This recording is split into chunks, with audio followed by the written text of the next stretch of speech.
Ladies and gentlemen, welcome back to another photo Mish Mash, this one being broadcast live April 21st, 2021. We've got some exciting stuff to talk about. Apple had a huge announcement yesterday, and I was both excited by some of the things and disappointed by the others. So I'm excited to check in with my guests and see how they feel about some of these announcements. I want to talk a little bit about the Sony lens that was announced earlier this week and the fact that I can't wait to get my hands on this lens and just how impressive it is on one hand, and then there's the other hand that we need to talk about. Plus, I'm really excited to have back a guest that's been on before, but excited to have her back because we want to talk. I've got questions for her. Basically, this show is an excuse for me to talk to my friends and pick their brains about different things that I'm interested in. So I'm really excited to have back on the show, Krystal. Krystal, how are you? I'm good. How are you? I'm doing well. Thanks. Yeah, thanks. We were talking a little bit just before the show started about vaccine doses, and I did get my second on Monday, as we were saying, which I felt pretty rough yesterday. But that gave me a nice excuse to lay on the couch and watch the Apple presentation from end to end. So I have lots of thoughts about that as I laid there. I watched the Han Solo movie. That's not important at all, but since Steve's on the show, I feel like I should make a Star Wars reference. So, yeah, so it's good. I'm excited to talk to you in a few minutes, Krystal, a little bit about, my daughter turned 18 a couple weeks ago, actually about a month ago now. That's amazing to me in itself. How am I so old that I have an 18-year-old? I don't even know. But we spent 4 hours sitting on the couch going through photos on Google Photos of her. And the time flew by. Henry was funny because we started after dinner. He came downstairs to do stuff on his computer, and he came up 4 hours later, and he's like, "Are you guys still looking at baby pictures?" And I'm like, "Well, they're not baby pictures anymore. We're looking at when she was 12 or 13." But I noticed that I had a mess of photos back there. So I want to talk a little bit about you as a fantastic family documentarian. I don't know if I made that word right or not, but you do an absolute fantastic job of capturing your family and your children. And I want to talk a little bit about how you manage that, and also this kind of this little project that you're involved in with a few other Instagram accounts and associates for documenting. So I'm happy to chat about that with you. Cool. I'm looking forward to it. Good. And yes, I made a Star Wars reference, which means Steve must be here. Steve, how you doing? Yeah, for those who don't know, I'm a huge Star Wars geek. I don't know. I definitely have my favorite movies, and I have my movies that I'm super critical of. But at the end of the day, I just like them all. And the Solo movie, I thought was good. I thought I did too. It got a worse rap than it deserved. But anyway, like you, I got my second dose of my vaccine. I got it on Friday. So I was totally laid out on Saturday, and I kind of wasn't expecting it. I got the Moderna shot. Yeah. So they told me that the second one could be a lot rougher than the first. Yeah. But, which is kind of to be expected. The first was a breeze. I had some arm soreness, just couldn't sleep on that side for a night or two. No big deal. But the second one, I was totally just laid out. No fever. Or no temperature, but I had all the symptoms, the chills and the aches and severe fatigue and stuff. And then Sunday I woke up, we took our grandkids to church, and it was like nothing ever happened. I was perfectly fine on Sunday. It was crazy. But it sounds very similar to my story as well. So that's how I felt yesterday. Never had a fever, but really kind of felt very flu-like. Yeah. And this morning, feel much, much better. Pretty much close to normal. Well, and you can't help but be kind of happy about that, because it just means that your body is reacting to what's going on. It's fighting it off. And so that's a good thing. And I'll tell you what, I'll take that any day over what some of these COVID patients have gone through, whether you had mild symptoms or, the worst case scenario happened. I would not want to deal with that kind of thing for weeks on end. Right. Yeah. Well said. Yeah, I feel the same. And just, even the folks that seem to have mild symptoms, there's some of those that later down the road are developing some other issues that really you don't want. So a day of having to lay on the couch and watch a couple movies, versus possible lifelong negative side effects. Sure. Yeah, I'll take the shot. Yeah. Good. All right. And chat room. I have to welcome the chat room to the show. As always, thank you so much if you're joining us live. I really appreciate you taking time out of your day. I know I hear from folks so often. We have a lot of West Coast friends, and they're like, 2 o'clock in the afternoon, West Coast. Come on, dude, I'm working. I realize that. I know. But this was our compromise time, and it seems to work for most people. So if you're joining us live, I do really appreciate that. Take a moment and hit that thumbs up button, and please follow my co-hosts on the show today. Follow their Instagrams. Steve has been posting fairly regularly. I was for about 2 weeks after our Yellowstone tour, and then I just kind of fell off again. I was trying to sell it, Steve. I was trying to make people go there. I know. I'm always my own worst enemy on Instagram. So sorry. I have gotten some new followers, and if any of you are watching this, my apologies just right up front. I'm really bad with social media, but I'm trying to get a little better, and you'll hear from me from time to time. But yeah, so sorry. And no offense, Steve, but I'm going to bring up Krystal's Instagram for just a second here because you should. It's awesome. I do view Instagram quite frequently. You know, I just kind of go through the stories, and then I'll scroll just a little bit each, a couple times a day. But I see Krystal stuff, and it's awesome. Yeah. Thank you. Let's, while we're on this, Krystal, let's talk for a few moments, as I said, about this kind of documenting the everyday. First off, this is funny. Again, before the show, Krystal, you and I were chatting a little bit, and you said that you were kind of waiting patiently for your son here to do something while you had this beautiful light. Yeah. And yeah, you're kind of like a wildlife photographer, not to call your children wild animals, but They can be. Okay, all right. That level of patience, I think, is important, and we've talked to you about this on the show before. Your older children will pose for you at time, which I'm just really impressed with the consistency of the quality of your photos over the years with your children. I've never seen any where they're like, "Mom," they have the face that, "Mom, I'm done with this." They're good actors. Well, then that's fine. Whatever it takes. But how are you managing, and how often are you deleting? Basically, what is your catalog, or what does your workflow look like when you're dealing with lots of pictures that are good, right, and of your children, which make it, for me, when I'm doing this, very hard to delete, because I'm like, well, their face is a little bit different in this picture. I might want to remember that on the couch with my son when he turns 18 in another couple of years. How do you manage all that? Oop, did we lose Krystal? Looks Krystal,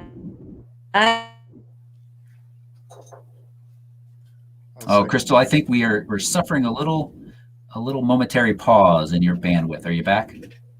Yeah, it froze, and I'm getting no audio from her. There you go. Are you back? Was that everybody? Was that me? That was just you, I think. Oh. So we didn't hear any answer to that, the kind of that question. So if you want to address that again, that would be wonderful. I'm in the garage, so hopefully that's probably the reason that the signal is terrible. Sorry.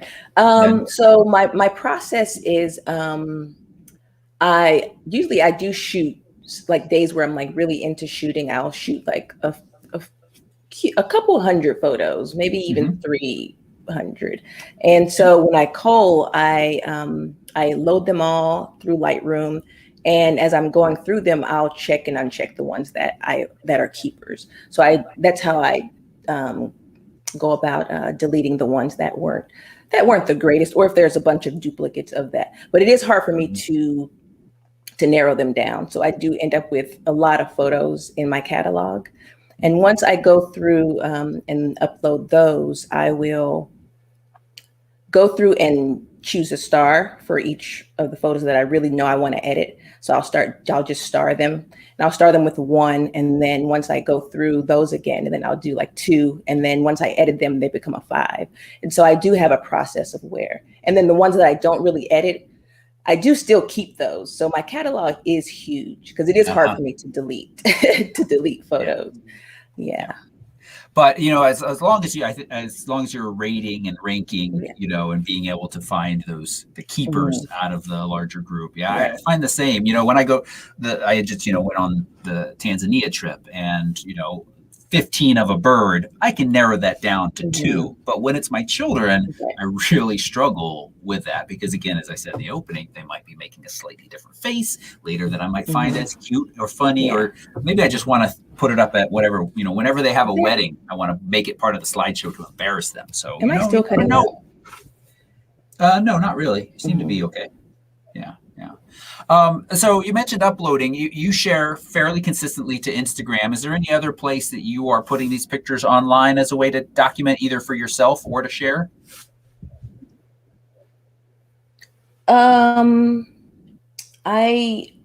The only photo, like Instagram is my main focus when it comes to me sharing. I used to share on Facebook. I used to have a couple albums, but I don't get on Facebook too often anymore. So Instagram has been mostly where I share my favorites. And I try not to share too many of the same session.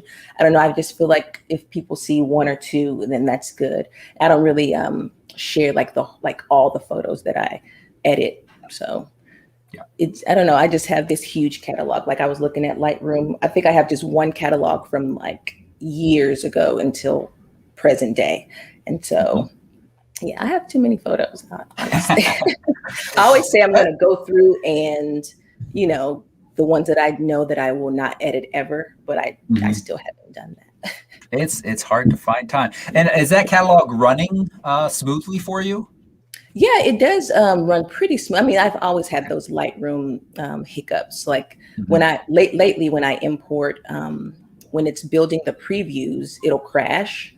And I don't know if that's my computer or if that's Lightroom, but it runs pretty smoothly with the whole catalog other than that.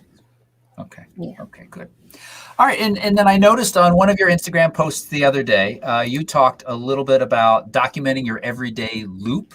And you are, for the month of April, Click Pro Photographers, that's an Instagram account, are documenting the everyday in a new and mindful way. Can you tell me a little bit more about that? And I'll put their account. So each month, Click Pro, they have a monthly challenge with the pro team. And this month was documentary. I think last month was portrait or self-portrait. So each month they have a theme. And then a couple of people who are in charge, like leaders of the monthly theme, they'll put an Instagram group together and then we'll share once a week. And we just go through the loop and we, give support to all the other photographers who shared their work for that week. Nice. That's great. And so have you found, not that this is the end all be all, but as being part of this group is I imagine great for that support you just said, but is it also, do you see Instagram growth through that? Or do other members see some Instagram growth? Or is it more about the support? I don't know.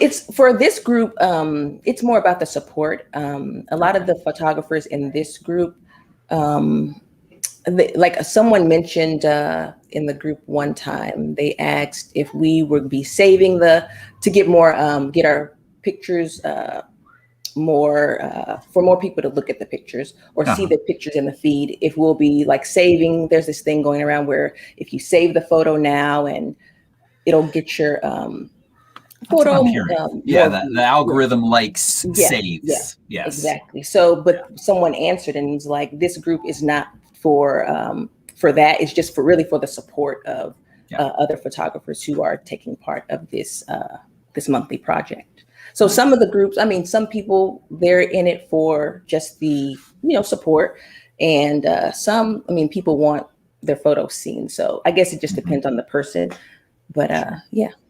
Cool. That's cool. There's a beautiful, Click Pro Photographers, there's just a beautiful collection of photos on there. Oh, yeah. Very talented ladies. Very nice. So if we have any female photographers watching us, this is something that you should look into. Yeah, definitely a great supportive community. How long have you been a part of this community? Just last year, I think November, I was accepted, I believe. I think that's when I was accepted, yeah. With the group, I think it's been around for many, many years. Yeah. Nice. Good. All right. Well, thanks for chatting about that. I was just curious, and it's good to know. Thank you for your honesty of saying your catalog is just gigantic. Because when I look at just my kid pictures, just those alone can take up so much room. So, yeah, so it's Good. Yeah. Okay. Let's move on. Let's talk about some other people's pictures. So if you're watching this and you are not a Pen member, Photo Enthusiast Network, you're missing out. It is a fantastic community, similar to Click Pro Photos, but you can be a man or a woman or gender neutral or whatever you want to call yourself. You could be a dog with a camera if you want. We'll let you in. I think we will. We might actually have a couple pups that are Pen members. We should. It makes me want Timmy Scott to take some pictures of his adorable Frenchie with a little camera. Tim, Yeah. can you get on that? Yes, it is a fantastic both community and resource for photographers. And one of the benefits you get when you join is to be able to send pictures in for this weekly show. But it is just one of the many different ways that you can get feedback on your work. One of the things that's been really exciting, we talked about it a good bit on last week's show, so we'll just touch on it, especially since we've got Steve on here, who is another participant of PPA, the Professional Photographers Association. Of America. Of America. Thank you. The American Dodgeball Association of America. How do you say that? Got it. Yes. Their district competition is happening now. Judging is going to be in about a month. Steve, you just submitted a case, and I know you're a little superstitious, so you don't want to share what you've submitted, but talk a little bit about how exciting it is that such a large group is participating in that this year. Yeah, it's awesome. Last year was the first time that we had a lot of Pen members that participated in IPC, which is the International Photographic Competition. That's the oldest running photographic competition in the world, and some say the most difficult. I think it is of the competitions that I've researched. But so that was really exciting. We had a few Pen members there, and people started getting some merits towards a degree. Most people go for a Master of Photography degree, which basically is 25 merits total, and I think 13 of them have to come from competition. I could be wrong on those numbers, but it's something like that. So that's kind of what you're looking at.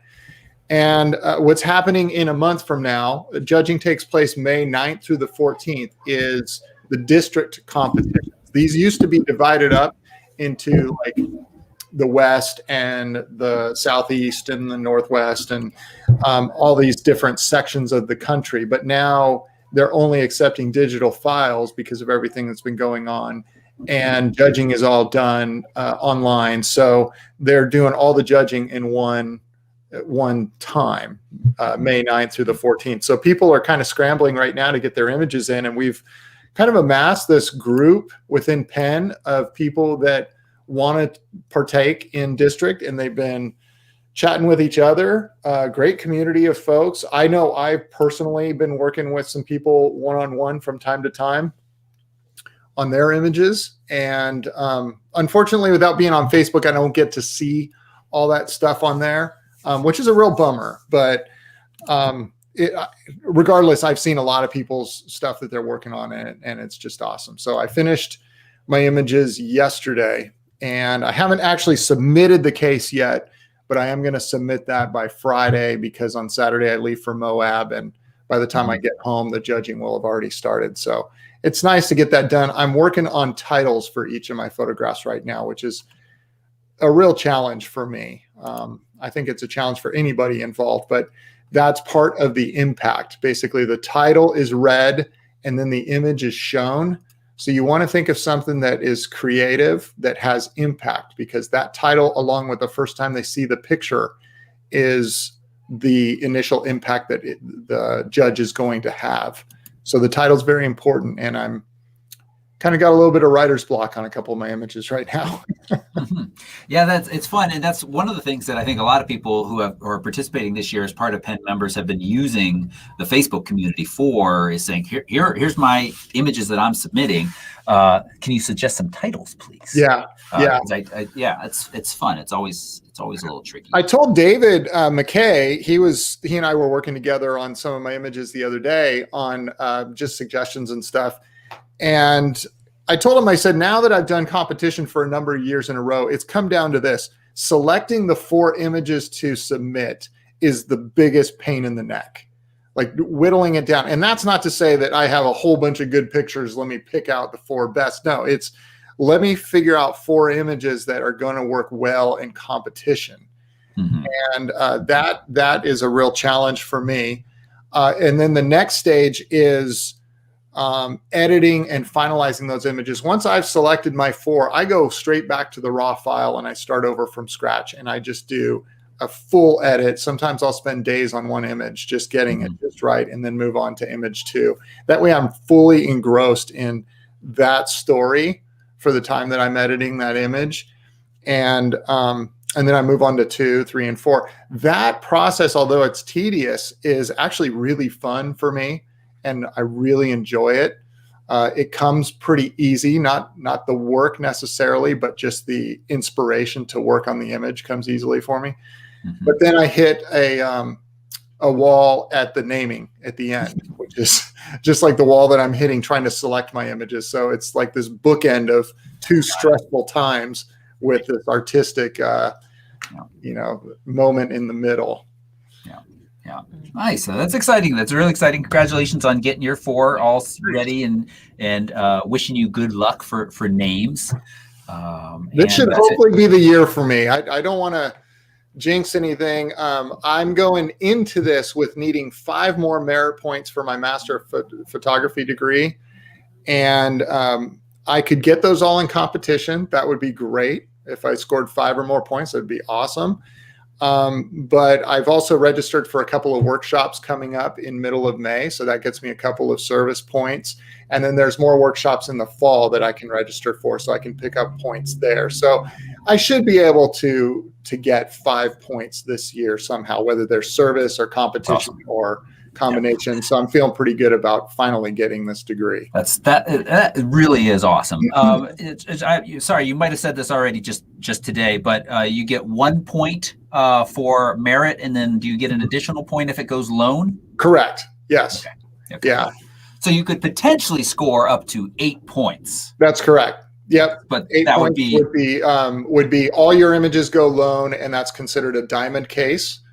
And that's really, really hard to do. It does happen, obviously, but I've never done it. I've had 6 was my best showing. Last year, I think I did 5.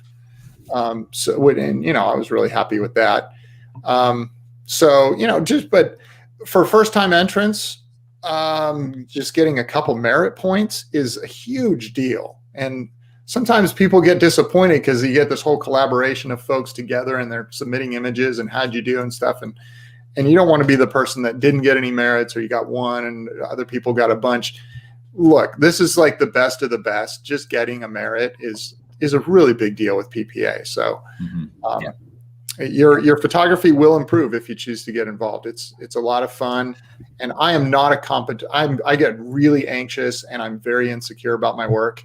So competitions are just not really my thing, but I've done it enough now that it's improved my photography a ton. I feel a lot more confident, and I'm starting to really enjoy it. Nice.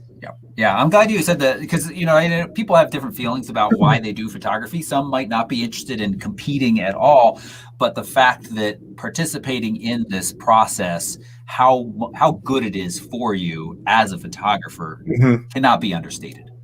Well, it's just like, we use this analogy all the time. If I can't make a diet out of candy, right? Like if I wanted candy, I just show all my images on Facebook and talk to my friends and have my mom say how much she likes the picture.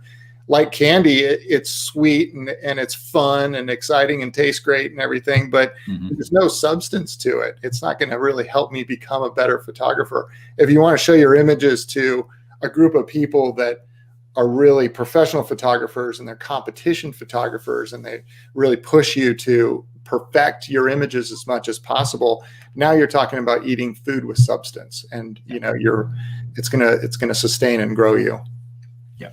Yeah, nice. And Roy nicely in chat has put up, you can see the degrees at ppa.com/credentials-mem/degrees. Thank you for that, Roy. And Roy, thanks for hanging out in the chat too. If you have questions as we're going along, oftentimes the show's so informal, we just kind of answer them if we see them and it's in the flow.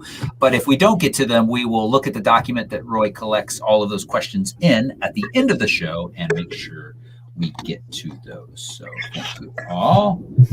And Kristen says, "Good luck, Steve. Your images are always great." Oh, thank you. I appreciate Yeah, you got lots of good lucks in there. So yeah, we Yeah. are rooting for you. It's exciting. And again, I mean, the fact that at the end of this year you could have your degree as a master photographer, that's just awesome. It really is Well, awesome. and I should mention that this is district, so this is kind of the playoffs before the finals. The big one is IPC, but what happens at district is if your image goes merit, you can choose to seal that merit, and then it automatically merits at IPC, and then it can go in for loan judging. So you could potentially get loans. So it goes merit, you should seal it in, and that's what I'm hoping to do. Is maybe I get a couple of merits at district, and then boom, okay, those two are competition merits that are sealed.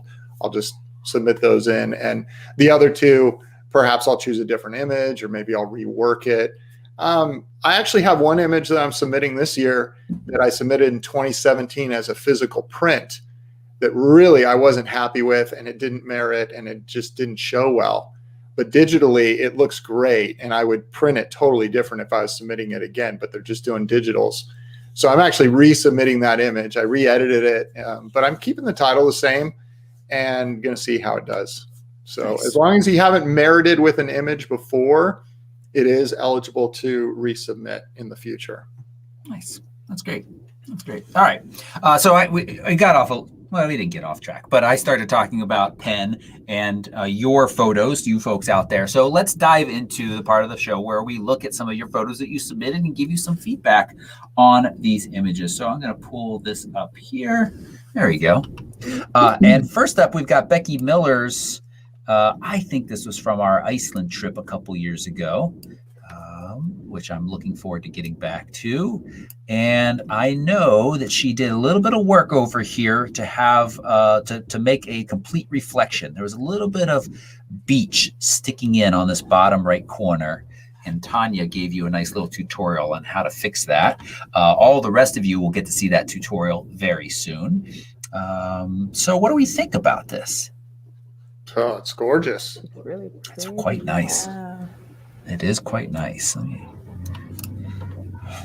I really like the subdued saturation because, especially if this is Iceland, you know how kind of yellow and green those hills can get down there. But I love how it's this low saturation, almost right in between a black and white and a color photo. I dig the way she processed it that way. Yeah. And the crop, I'm always a really wide crop like this, framed up, always has a lot of impact for me. In fact, you can see a lot of David McKay's images that he submits for competition are done this way, and they always have a lot of impact. Yeah, is it 2-to-1? I'm just looking. About a 2-to-1. Yes. Hey, even more. Yes. And it nicely illustrates what we always, what we always say is crop to tell the story best. Yeah. Nice job, Becky. I really don't think I have any feedback on this. No, it looks really good. Nicely done. Thank you. All right, we're going to move on. Chris has got a Mona Lake sunset. You know what? I know the colors are gorgeous, but taking inspiration from Becky's just a minute ago, I feel like there's, this is where we have gorgeous colors, but at a certain point, they just don't change much anymore. And I feel like we can come into something much more narrow. The question is, do we split it in thirds, leaving a little bit more room for the reflection down below, or do we make this a symmetrical shot? Any opinions? I like more on the top, like that. Yeah, I do too. Yep. Okay. Yeah. Now that I'm looking at it too, I agree. And then I want to bring up, this is the JPEG. I want to bring up shadows just a bit. I feel like there's some really interesting detail that just gets a little lost in the darker area. Yeah, I was going to say I'd like to see go in with a paintbrush and lighten up the main rock formations that are in our foreground here, because I want to see more detail in that, but leave the background more silhouetted and just punch it up a bit. Yep. I'm going to over exaggerate it just a little so it comes through on the YouTube. But I think there's some, because we have the sun over here, we can tell, but this is leaned just enough that it's actually catching a little bit of that side light. And I think to emphasize that is valuable. Toby, just out of curiosity on the crop. Yep. Would you mind doing just a freeform crop, come in from the left side and just center up that formation? Oh, yeah? Yeah, right there. And then come up and down to keep it, really horizontal. I just want to see what this does. It's cutting out some of the beautiful sky on the far right, but one of the things that was happening to me is it was kind of lopsided on that right side. It was real heavy on that right side. Mm-hmm. And I mean, this certainly draws you into those formations a lot more. So you got to work on the details of the formations if you do this. Yeah. Nice. But just a thought. I think that's good thought. I think this is a nice shot, and I think coming in, making it a little bit tighter looks good. Nice work, Chris. Yos has submitted a very Dutch shot, let's just say. I mean, ice skating on a canal and a windmill. I want to be there right now. Yeah. One of the things I want to mention with this shot, okay, a couple things came to my mind as soon as this hit the screen. Mm-hmm. It's very busy, so I would simplify this for sure. And I would definitely consider it as a black and white because it's shot, kind of harsher light, and there's a lot of different little pops of color that come in, which can look cool, but there's so many of them that, it's just a black and white is going to look. And plus, that looks just a lot more timeless, I think. Exactly. Yeah, I think black and white is a great call because there was no color to it that was really exciting. I mean, it had a nice blue sky, but I agree. All of the little bits of jackets and things like that, they didn't tell a story. They just were a little distracting. Yeah, and I'd actually work on this in Photoshop for those who feel comfortable doing this, and I would clip some of the people out. I know they were there, and if you're a photojournalist, that's fine. You don't do that kind of work, but I'm an artist, and so I would take out the people that I, don't need in there. David Carr says this all the time. We mention it on the show pretty often. If you were to paint this scene as a painter with a blank canvas, would you put that in there? And if the answer is no, then, consider going into Photoshop and taking it out. And as far as editing, I would either really lighten that background to make that windmill just continue to pop off as a darker part of the subject, or do the opposite, brighten up the windmill, get the detail out of the brick and stuff, and then do a graduated filter on the sky and really darken it down so that the windmill kind of pops off as a lighter element. Mm-hmm. Yeah, I think either way you could go, but I like that. Yep. I like, what I do like, Yos, and I don't know if you were conscious of this or not, but we do have a lot of people out here, but very few are intersecting in any awkward way. There's here, but there's a moment going on, a mitten fix or something like that. So we often get images, not often, I see images often where it feels like if the photographer had just waited another couple of seconds, the two people would have spread apart and make a less awkward kind of blob of humanity, or just, something better would have happened. And I do appreciate that we got nice spacing between all of the folks that are here, and they're each in their kind of own little story and world. Mm-hmm. Yeah. Cool. Very nice. Thank you. Mike has dancing grizzlies. Oh, that's so cute. They are. It looks like Teddy and what are the two bears that we know, Toby, that we met as cubs? Oh my gosh, you're right. Teddy and I don't remember remember the other one's name. Bert right. And Teddy. Yep. Gosh, I'm impressed you can remember that. Yeah. The first thing that catches my eye in this shot is the fact that the bear in back feels like he's looking over the other bear and making direct eye contact with us. And we've got a little catch light in the eye too, which I really like. Yeah, I'd like to see. I'd just come in really tight on. We have already. That kind of explains why it looked. I was going to mention it looked kind of soft. Yeah. And that would explain it. It's cropped way in. You're just going to lose quality when you go in that tight. I would. I mean, we're already so close. I would at least come in so that we don't have a restrip of brown again, just because it was just a little, different up there. So I'd come in just a little bit more. And this is where, maybe throw a radial filter. Oh, you've done that already too. Let's see what you do with it. You brought the outer exposure down, so you kind of did your own vignette, and then you did clarity. Let's do a little texture up too on the bears themselves. So that's an inner. Remember, with our radial filters, you can affect the inside or the outside of them. So I didn't make that just a little bit bigger, just to include a little bit of the back of the bear there and make sure that's all sharp as well. Yeah. Cute. Those ears. Those ears are gosh. Roger Hunt's got cotton candy breakfast. It's like I was just watching a documentary on the movie Elf. Remember Buddy the Elf eats all that cotton candy? There's a documentary on that movie? It's not cotton candy, it's cotton balls. That's right. It's a thing on Netflix for those of you interested. It's called The Movies That Made Us. And it started with the toys that made us. So it goes back and talks about like Star Wars toys and He-Man and G.I. Joe. And then they did the movies that made us. And there's a few movies they talk about. And then they said the holiday movies that made us. So I've been working my way through those series. Nice. Elf was one of them.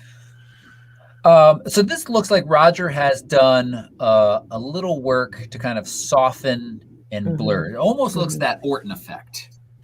And, I don't know if I love it. Yeah. Either of you can change my mind if you want, or try to. Sorry, what did you say, Krystal? No, I just think, I think the actual cotton shouldn't have been, guess brought the clarity down, it looks like maybe.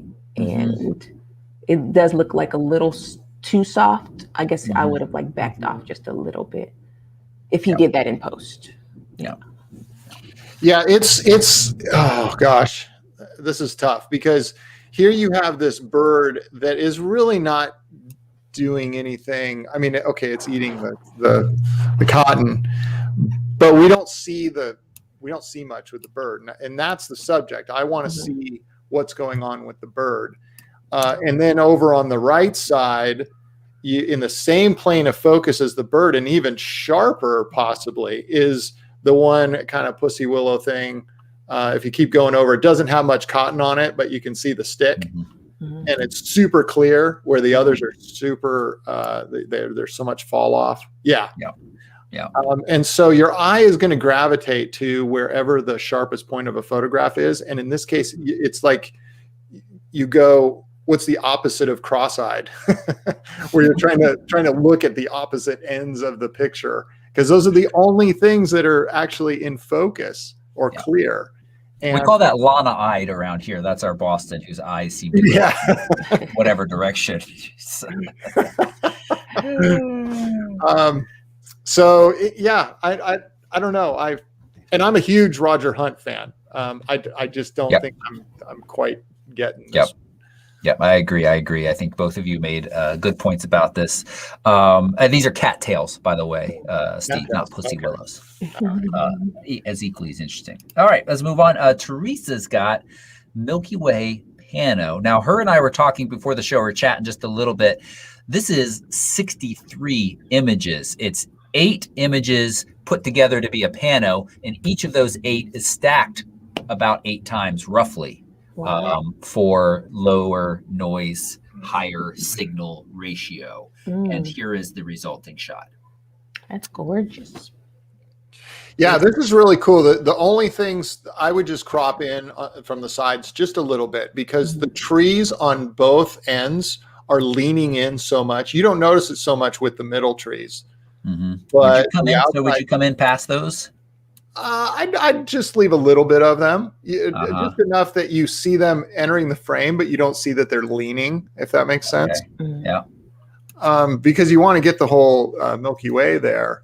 And then I would work on darkening the blacks of the sky, keeping the whites, just make it more, just darken it a bit. It's a little too bright for me. Yeah. And blue, too blue in the sky. And I think especially if you bring the blacks down. Yeah. And whoa, I hate this when Lightroom jumps. I thought that it's responding to me, but I think just a little bit more warmth and you really allow some of that color of the Milky Way to start showing through as opposed to the blue in the background. So I think those are good suggestions. Yeah. I think that's a little too much to find. And we see this a lot with star photos. I know we've talked about it on the show before, but sometimes you can end up showing too many stars. And usually that's as a result of too much brightness. And it can start to just look noisy, even if it's not.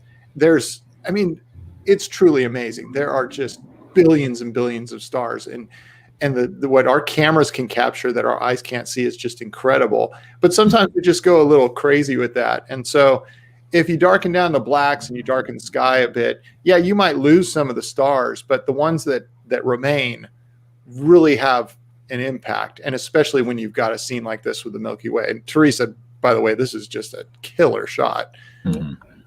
Just trying to help with some of the fine tuning on the editing. Yep. Yeah, I think so too. I think so. You could do a little more noise reduction on each of those shots before you bring them together. Losing a couple of these smaller stars would allow the Milky Way detail to stand out even just a little bit more. Yep. And this might be hard for my guests to see, but I think we have like an RV trailer or something down here. So there's little bits of light. And then over here, we got some light through the trees. I would clip that out, and this can all be, since so much of it is a lovely silhouette, let's go ahead and make all of it a silhouette. Yeah. Nice. Cool. All right, thank you, Teresa. Pam Case has got her friendly seagull. Cute. So cute. Great job. Rule of thirds. Look at this, Pam. Got your seagull looking into the frame, so whichever direction they're looking focuses on the eye. It's very nice. The only thing that I would say is I'm a little less excited by a seagull sitting in what looks like a parking lot versus if we had found him on a pier or on a sandy beach or in some kind of habitat. Although I guess parking lot is a very natural place for seagulls, so you could make that argument. But the good news is, he looks nice and clear. We can just clip him out of there and put him anywhere you want. That is true. I'm going to put this right on Toby's head on our Moab tour. Sounds good. I look forward to that. Not really. So, yeah, that's the only thing I'd say about that, Pam. So nice. Nice work. All right, everybody. Thank you so much if you submitted. Again, if you're a pen member and you're not taking advantage of this, you're missing out. You're missing out. We love to give you feedback. Thank you for those who submitted. If you are not a pen member and you would love just a little bit of this feedback, you actually get lots and lots and lots more. You can find out more at photorec.tv/pen. And just a quick reminder, if you haven't already given the show a thumbs up, I'd appreciate that. And follow both our guests on their Instagram so you can see what they're up to day to day in between whenever I wrangle them to be on the show. Speaking of wrangling, Krystal, I know you have a hard out in about a half an hour, so I think we can work with that. We'll be able to let you go. Let's chat a little bit about these new iMacs. So the Apple event yesterday, I was very excited because here I'm holding my M1 MacBook Air. And I am extremely happy with this as a travel device. So when the rumor was new iMacs were going to be announced, I have over here on this side of me an older iMac. I was like, yes, they're going to announce these kind of high-end M1X chip iMacs. It's going to be powerful. I'm excited. And that's not what we got. Design-wise, that's not what we got. It's not what we got. Let's see. Let me share this screen here. We'll keep ourselves on the side so people can see my disappointment as we look at it. We've got 24-inch iMacs that come in a lot of pretty colors. Krystal, I think are you an Apple user as well? I do have a MacBook. A MacBook. Yeah. Yeah. And do you do most of your editing on that, or what do you do most of your editing on? I should say. On my desktop. I don't have Okay. Apple products for that. Okay. Are you intrigued by these M1? You know what? I am. I haven't looked into it too much. Just watched a few videos here and there. But I mean, I like the colors, so that appeals to me. But I didn't look into like the specs or anything. So I'm looking forward to hearing what you have to say. Yeah, maybe I'm going to talk you out of it. Go ahead, Steve. Well, I love the colors. First of all,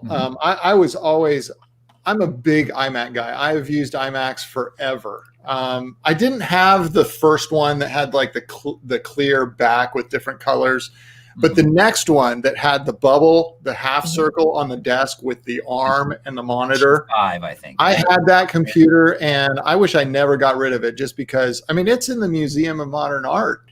It is such a stylish machine. And a lot of people were saying now that they're going to the M1 chip, you know, maybe they're going to do a throwback to that. And I think the colors thing, the rumors of the colors, was throwing a lot of people into that nostalgia phase. And I was really excited about all that. And I get super excited when the new iMac is coming out, because lately they haven't been doing it too often. And they've just been doing these, you know, sort of incremental upgrades and stuff. And Apple's, by the way, done this to themselves, because for a number of years they would come out with things and they were so bold and so crazy, and but they were so cool. I'm really disappointed with this for just a couple of reasons. I love the colors. I think it's really cool. I hate the fact that they put a chin on the front of the computer. Who cares that it's so thin? All they talked about was how thin it is. It's like the thickness of your Apple Watch. I don't give a rip. I put it on my desk. I don't care if it's 3 inches thick or if it's 14 millimeters thick. I never see the thickness of it. And I don't think anybody really cares that it needs to be that thin. I know they say they want it to disappear from the side view or something, but so make it wider, put all the stuff you need behind the screen like you had before, but just make it a box. And then just make the whole front end a screen. Why we have this big chin at the bottom? It just, to me, looks really awkward. I'm sure they have their reasons for it, but I was really disappointed in the design. The specs are unbelievable. But you know, you have a problem when you have some of the top tech reviewers the day that something like this comes out, and they're saying, well, we'll wait and see what they do with the 27-inch. Maybe it'll be more of a pro model and they'll do a space gray or black. And, you know, maybe they'll put this stuff behind the screen so you don't have the chin. I don't know. I think that this is an iMac that Johnny Ive would have never designed, in my personal opinion. So, but it's gonna perform amazingly, no question about that. I think it's gonna look totally cool to have people's desks with these big bursts of color on it. I think that's just awesome. And the keyboard and the mouse to match with Touch ID and stuff like that, I think is just, so there's a bunch of home runs that they hit. But me personally, I'm really disappointed with the design of it. Yeah, you know, I feel very similar. I would have loved to have edge to edge, top to bottom screen and slightly thicker. Yeah, how often am I looking at the side of my monitor going, ooh, I love how thin it is. I don't do that. This isn't something that I carry around. I don't care. And I think from a price to value ratio, these are good buys. But I think someone who is serious about photo and video editing, they are a little underpowered. And again, I say that they're basically what I have. Oh, and I love Chris's message in chat. The chin is for sticking your Post-it notes too. and your Post-it notes with your passwords, right? That's what I see. Yeah, exactly. I'm such a minimalist. That's like nails on a chalkboard to me. No, yeah, Post-it notes. I don't have anything down there either. So I think, you know, a decent value, but and it's basically the same that I have in my Air, which is fine for travel. But when I really am heavy editing, it's, you know, it could be faster. And especially on the video side of things, these specs are not that exciting.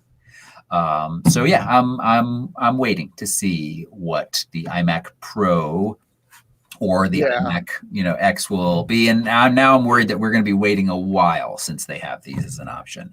Yeah, I think, as an entry-level iMac, they're probably going to sell a ton of these things, and well-deserved. And I'm like I said earlier, I'm super excited to go into people's offices and stuff and see these things on desks, because I think they're really fun and really cool and bright and vibrant, and I love that. The other thing I was a little disappointed, though, is they put a white bezel around the screen. So they brought the screen out close to the edge, which kudos to that. That's great. That's awesome. But why did they make it white? Because now what happens when you do a white bezel is you still have this little black sort of gasket almost before you actually get to the screen of the computer. So it's almost like a matte. And it makes it look even further away from the edges. I'd like them to just keep the black like they did. I'm looking at an iMac right now. And this thing, design-wise, is quite beautiful. We've had it around forever, so people are just kind of accustomed to it, but it's really pretty. Where it just kind of disappears, the screen sort of disappears into black glass. And I think that would have just looked better and do away with that chin. And then on the back, just those saturated colors are so cool. Do all the same thing, just take away the chin and take away the white bezel and make it black. Yeah.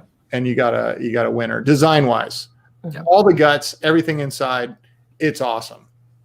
Yeah. And like you, I'm super excited for the more upscale version, because I use whatever the bigger iMac is that comes out. I'm probably not upgrading mine anytime real soon, but when I do, it will be to whatever that model is.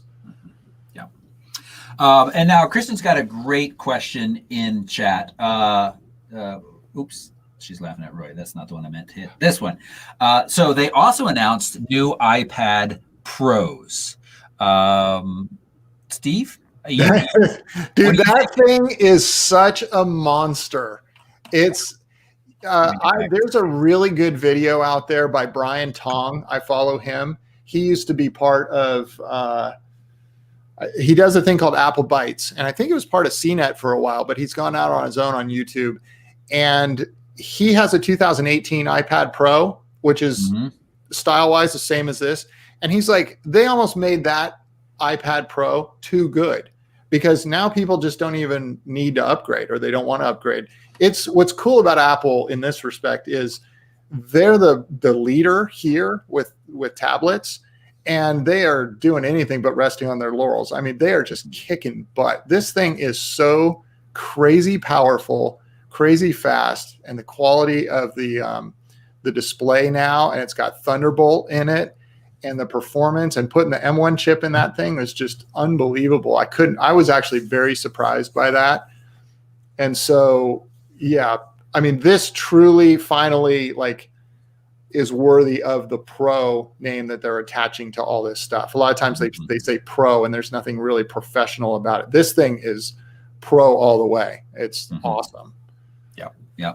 So to directly answer Kristen's question, the answer is no. I recently picked up earlier this year. I picked up the kind of the mid-model iPad Air from the most recent release, and I like it for a lot of different things. I still don't like it for really doing any kind of long-term photo editing. An individual image here or there, yes, awesome. But going through a lot of images, mostly because I just kind of find the interface awkward. I can't find a comfortable spot to sit and work. Whereas a laptop on my lap or on a desk, it stays in position. It just works. And of course, it allows me to go through a lot of images very fast. But I will say this, on the recent Tanzania trip, for the first time, we had 2 participants that only brought iPads and used them every day to download, back up. And I actually don't know if they had the Pros or slightly older model, but in both cases, they were very happy the whole trip. We had talked about it before they went, because we have pretty strict weight requirements on these trips of not carrying too much. And they're like, my laptop's a little on the heavy side. What if I bring my iPad? And so we kind of talked about what they needed to do, and they made those plans and bought the accessories they needed, and they were happy for the trip. So they are absolutely, and this is 100% a full-on computer, just as much as this. And maybe this is me being an old fart, but I just can't find a comfortable workflow with it for that specific task. So. Yeah, I think if you spend the big bucks and get that that keyboard case, especially the floating one that they're showing on display right there, you get that, and you get the Apple Pencil, and I mean, you've got kind of the best of all worlds at that point, because it'll operate more like a laptop. That's great, but that's going to cost you a lot of money, though, too. A lot of money, and aren't I at that point above the weight of this M1 Air? I think I am. Yeah, you probably are. That's a good point. So, but it's a little more versatile. You know, if weight isn't the only thing, if you know, I use my iPad every single day, and I didn't think I was going to. I tried to buy it. We've talked about this, Toby. I tried to buy it as my travel thing. It's the iPad Pro 10.5 inch. So this is going back to 2017, I believe. And I use it every day. But what do I use it for? I use it for watching videos, surfing the internet, answering emails, getting some texts on it and stuff. And I'm not doing any of my heavy lifting as far as photo edits and stuff like that with it. So there are still tablet limitations. They're getting better every year. But man, if you haven't bought a tablet in a long time, or you've never owned one and you want to get one, go get that iPad Pro now. And you could literally have that for like 6 years, and it would still be an incredible machine. Where these things used to be every couple of years, they'd come out with one that's just 4 or 5 times better. Before I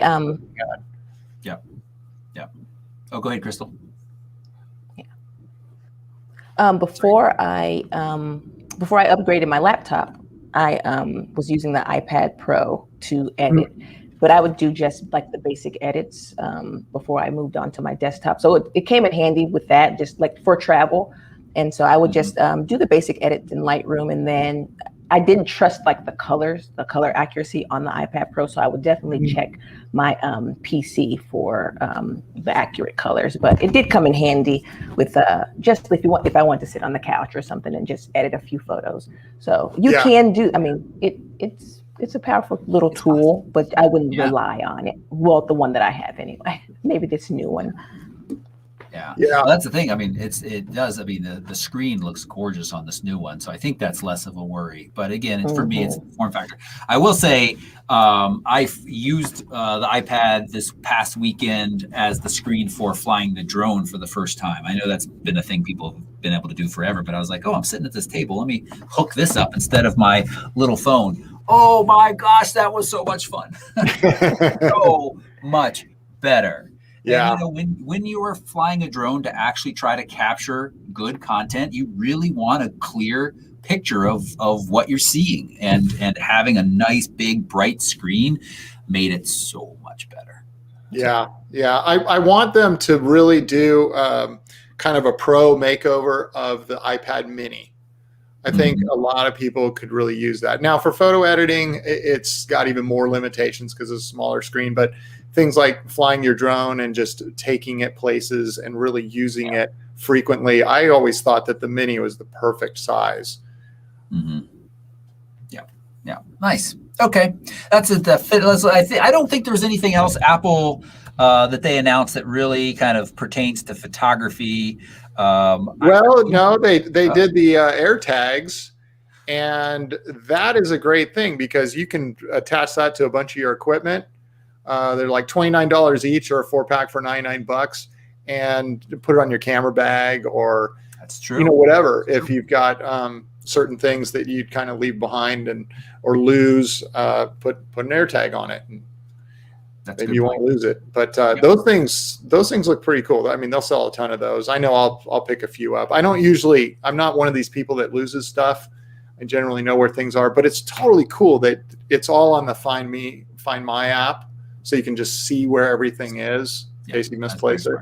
Yeah, I use 2 tile trackers. I have used tile trackers on camera bags before, and then once the battery runs out, I'm like, I never needed to look for that camera bag or worry about being stolen because I was careful with it. But I do have 2 on my keys, and that, especially in the little minivan / camper van, that is fantastic because sometimes at night the key gets knocked down in the middle of the night, and in the morning you don't remember where you put it or where it ended up. And just being able to hit that little icon on the phone, and then all of a sudden it's singing a little song. It's so fast to find. It's really nice. Yeah. This does look like a nicer version. Roy just said those Apple tags are going to kill the tile company now. I couldn't agree more. They really will. And the other thing is you're going to start to see that technology get integrated into all kinds of stuff now. There's already bicycles being made where it says like find my Apple app built in or whatever in the frame, so you can register that and you'll know exactly where your bicycle is. And you know, that kind of stuff is just going to start to appear everywhere. And it's quite an ecosystem that they're using to expand this thing and create accuracy, because it'll read off of other people's iPhones as you walk by, and then it'll switch to Bluetooth mode when it gets close to whatever it is to what you're looking for. All of a sudden your phone just pinpoint accuracy on where it is. And this isn't just marketing stuff that they say and maybe it'll work. Like Apple's proven that they tend to deliver on this kind of stuff. And I could eat these words some year, but when it comes to privacy and stuff, I think Apple is one of the probably one of the only companies that I actually do trust, which isn't really saying much. Right. I'm not sure how confident I am in that statement, but I certainly do more than Google or Amazon or Facebook or any of the other big tech companies. Apple seems to be pretty on the up and up about privacy, and hopefully these tags, as they say, are made to they have all these features in place to avoid it being a person that you're trying to find. Like they're made to find things, not people. And so hopefully they live up to that. The one other thing I want to say about the Apple event, though, is if you watched it, the transitions between speakers was just so dang smooth and cool. And it was all pre-recorded in these different segments. But there was the one where the woman was presenting about the Apple TV, and on the screen behind her was this beautiful little kind of lake with stones. And when she was finished, the camera flew into the TV, and then you were there back on the Apple campus at that spot that was on her. And that was just one example. As somebody who creates video from time to time and always aspires to make slightly more interesting video than the last one, what they did and how they did it was just so well done. Oh, it was seamless. You know, that example, all of a sudden Tim Cook is walking along that lake that you just saw on a television, and there wasn't a glitch anywhere. It was seamless. It was so cool. Yeah, that was cool. That was fun. All right, let's move on real quick. We are getting towards the end of the show. I want to talk about this Sony 14 that was announced. This is impressive. I haven't had my hands on one yet. I've got, I'm on the list to get a review copy, hopefully soon. But here is this new Sony 14-1.8 sitting beside a lens that we all have loved and recommended, but always given the caveat, it's fantastic, but yes, it's a brick. And so here's the Sigma 14 that we've loved for a while. The Sony version of the Sigma is even a little bit more annoying because they kind of just welded this collar on to work on the mirrorless cameras, as opposed to the Nikon and Canon version of this kind of stop right here. But look at the size of the Sony 14 next to it. Well, Toby, you remember when I was shopping for this lens, I love that Sigma 14. I was just about to buy it, and I ended up getting the Canon. The Canon 14 2.8. It's been out forever. It's probably the same size as that Sony right there. It's actually, I looked it up because I was curious. It's a little heavier. Oh, it is. Yeah. So I mean, kudos to Sony for putting out there a very wide angle, fast lens that remains compact and fairly lightweight. I mean, it's a pound. The Sigma is, what's happening here? 2.7 pounds. So we're getting close. It's almost a third of the weight. The Canon, I think, is like 1.5 pounds. So it's not a huge difference, but that's a 2.8 lens versus this being 1.8 lens. I also point out the Canon is $2,099.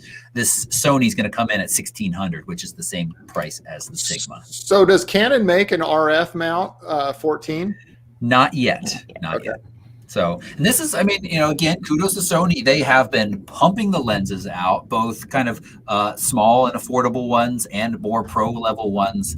And they really, I think we're up to like 63 or 64 E-mount lenses now. So native lenses. And that, of course, blows away Nikon and Canon in the mirrorless world. But again, for both Nikon and Canon with adapters, you can use so many of those lenses without any issue. So it's not as bad as it seems for Canon or Nikon, but it certainly looks good for Sony to have so many native lenses out there. Yeah, they've been killing it.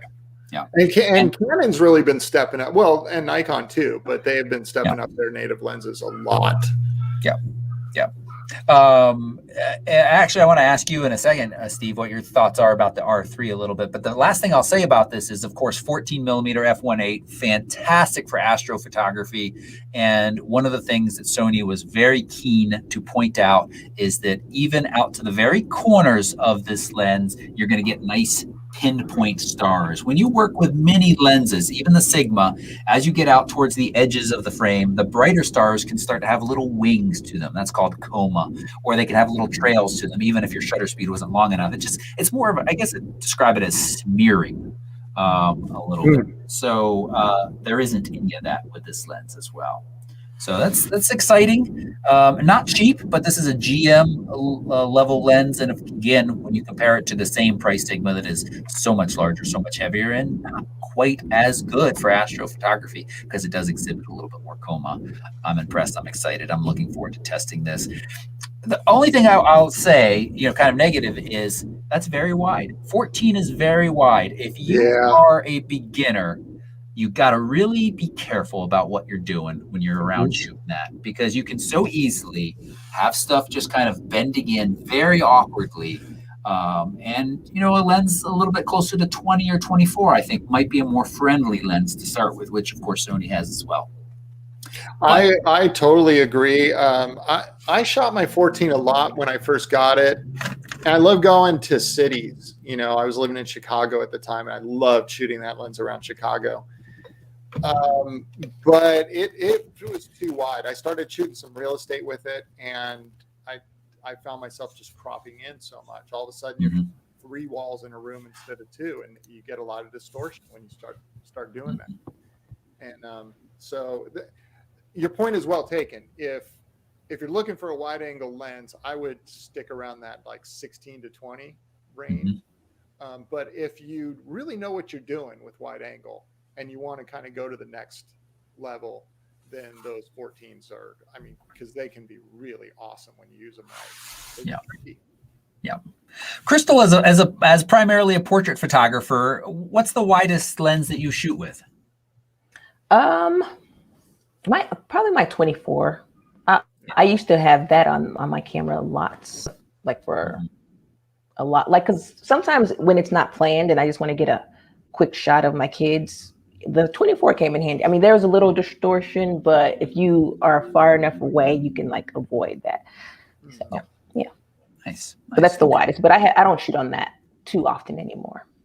Yeah. What do you like to shoot primarily? I'll shoot my 35 or my 85 until I can get that 50. Yeah. That 50 RF from Canon does look lovely. Yes. Yeah. And I'll just say, Krystal, I think you have to go. We're gonna let you go, and then Steve and I will just answer. I think we actually have a real estate style question, which is good for Steve to answer. If people aren't following you, they should. And you have highlighted right now in your stories a great little kind of series of background. You did I'll call it an interview with Tog Society, I think. And it's just kind of a great little journey through your photography and what you like to shoot. Obviously, your beautiful children. Right. So people should go follow you. And if they want to know more, they can look at your stories to see those the highlights there you have. Yeah. Yep. And my features. And your features. Oh, that's right. You featured it. Yes. Great. All right. Krystal, thank you so much. We're going to let you go because I know you're having a commitment. Really appreciate you being on today. And thanks. Thank you, Krystal. Thank you. Hopefully next time my internet won't be so crappy. Oh, it was fine, except that one time. I only knew one. No worries. No worries. All right. Thanks, Krystal. Bye-bye. Oh. All right. Thanks. Yeah. Yeah. So... Oh, look, let's see. Do we do this and then this? Oh, I know what I did. There we go. It fixed itself. Okay. I think that's what we wanted to talk about. And then let's see. Questions. We had. Real quick before you get to questions, Toby, you had made mention of the Canon R3. Yeah. Oh, yeah. Thanks. I wanted to ask you. So I know you've been starting to think a little bit about the R5. We've got this. This is hilarious. For those that have followed this show for a few years, you probably remember this. When I got my medium format camera, we actually got it as my wife and I decided to make the investment into that, even though it's my business and stuff. She does like photography. But it came at our 10-year wedding anniversary, just happened to be. And so that was kind of like our gift to each other. And what I mean by that is she gave me this ultimatum. She said, okay, fine. We'll get your medium format. We'll get your Hasselblad camera. But then I'm inheriting all of your Canon gear. And I said, yeah, okay. I mean, we share everything. So now it's hilarious because every time I go on a tour, she's like, what are you bringing on the tour? And I said, well, I'm going to bring my 100 to 400 and my 24 to 70. And she's like, aren't those the Canon lenses? I'm like, yeah. She's like, you didn't ask me if you could rent that stuff. And so anyway, the Canon stuff is essentially hers. But I did mention a couple of weeks ago after the show, I was like, I'm really tempted to just sell all my Canon gear and get into the RF, get the R5, get a couple RF lenses and just get going on that because I'm sold on it. I really do want that system. It's awesome. I can't really justify the cost right now because I use my Hasselblad for everything that I do professionally. I'm shooting homes and it's my workhorse. I use it all the time. But I really do want that R5. The R3, I have not even really looked into because it's kind of that like 1DX in the mirrorless world as I understand it. So it's more of the sports and wildlife, super high speed, vertical and horizontal grip camera. I don't have any interest in that personally. I never have wanted one of those big giant things. And it's not even really the size. It's just what do I do with that that I can't do with a 5D. So yeah, but seems impressive, right? Yeah, we know very little so far, and I have to say that the R5 is no slouch at all. So for the action, wildlife, faster birds in flight that you might be doing, puffins in Iceland or something, the R5 is going to be right there. Yeah. And I was curious if there was anything though that intrigued you, and I feel the same. That's one of the things that I really liked about the Sony A1. It has that 1DX power, but it's in the same size as the camera that I've been using for years. So yeah, that's. If it was more of a premium, like if they did, I've said this for years, if they did the 5DS and the 5DSR, if they came out with a mirrorless version of that, maybe combine the two, it was super high-end stills, mirrorless Canon camera. I could care less about the video stuff. Take that out. I don't want to pay for it. I don't want to deal with it. But give me a super high-end Canon mirrorless stills camera and I'd be all over that. Be great. Yeah. Sounds good. All right. Okay, let's move on to questions as we wrap this show up. Actually, I'm going to give you this question, Steve, and then give you time to think about it as I answer the next one. It's actually a friend of Kristen's who is getting into real estate photography. Could you come up with maybe one or two, like, what do you wish you knew at the beginning or beginning tips? So think about that for real estate photography.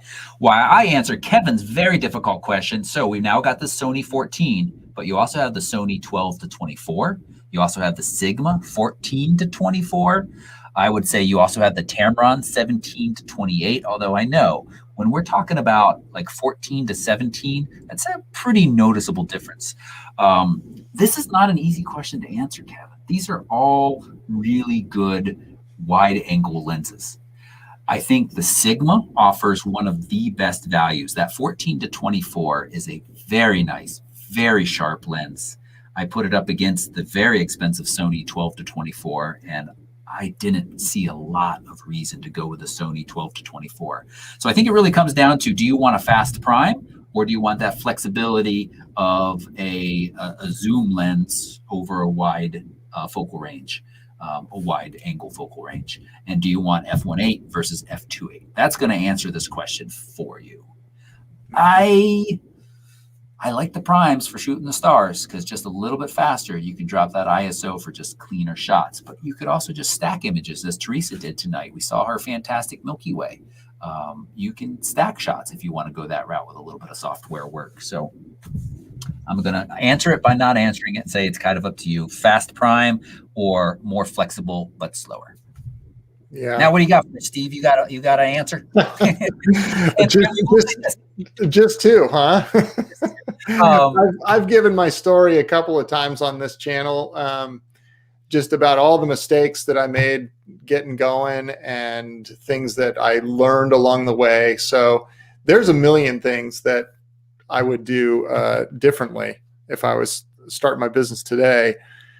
But I will say that related to the output of the product itself, and that's what you're selling, in addition to yourself, you. So the client is buying your work for the first job. After that, they buy you.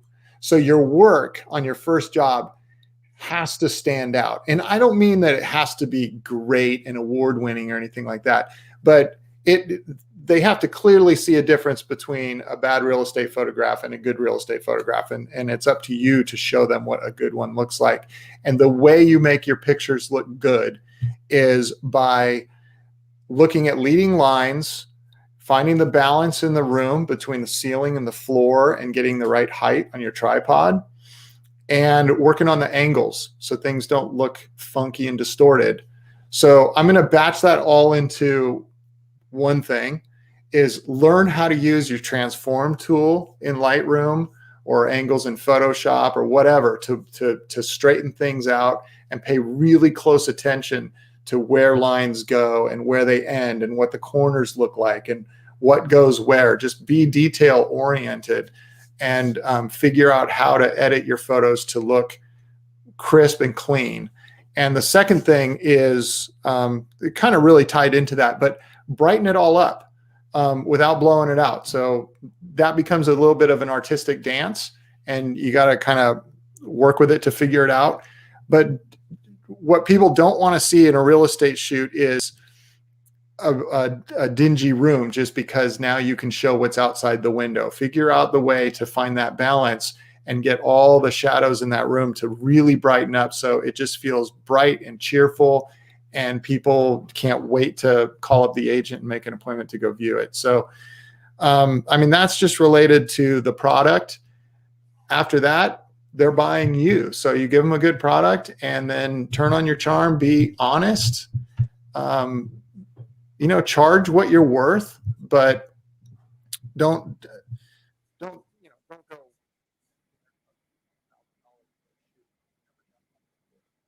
Oh, your audio just cut out for me. Other people too? What's that? Your audio just cut out for me. You went fuzzy. Oh, you're very fuzzy. Right up to the very end. Everything you said was fantastic. So weird. Oh, you're kind of back. Well, I'll just continue talking while you. It's probably the cable going into my mic here. How does this sound now? Good. You fixed it. Good. Okay. Yeah, that's weird. Good. Okay. Well, I'm glad that didn't happen in the middle of that, though, because I think that was all fantastic advice. And we'll just say I've had up on here photorec.tv/pen because you have done a series of real estate tutorials and also specifically talking about the transform as well. There's some fantastic content from you on there. Thanks. Yeah, it's I think a lot of people just assume that real estate photography is easy because you're not shooting a person. You just show up and you get some shots and you do a little bit of editing and turn them over. And no, this is people's biggest asset that they're selling or that they're purchasing, and there's emotion involved in it. And it's a really, really big deal. And if you can help an agent sell a house quickly, you're going to get called on again and again and again. And if you're likable and easy to work with. So, I mean, there's a million things that I could talk about.